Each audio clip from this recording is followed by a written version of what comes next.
తాను చివరగా అంతర్జాతీయ క్రికెట్ 2022లో ఆడారు. కట్ చేస్తే ఆ తర్వాత ఐపీఎల్ సీజన్స్లో అదరగొట్టి లాస్ట్ ఐపీఎల్ 2025 వేలంలో ఏకంగా 23.75 కోట్లు పలికారు. ఆ ప్లేయర్ మరెవరో కాదు, వెంకటేష్ అయ్యర్.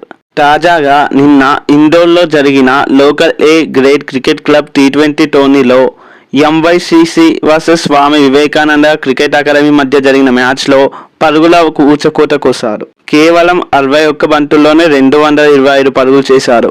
అందులోనూ 26 సిక్స్లు వచ్చాయి. అంటే కేవలం సిక్సర్ల ద్వారానే 156 పరుగులు రాబట్టారు. మరి ఈసారి ఐపీఎల్లో కేకేఆర్ తరపున ఈ రేంజ్ పర్ఫార్మెన్స్ ఇస్తే కేకేఆర్ మరోసారి కప్పు కొట్టడం ఖాయం. మీరేమంటారో మీ ఒపీనియన్ని కామెంట్ చేయండి. అలానే మరిన్ని వీడియోస్ కోసం లైక్, షేర్, సబ్స్క్రైబ్ చేయండి. Thanks for watching. జై హింద్.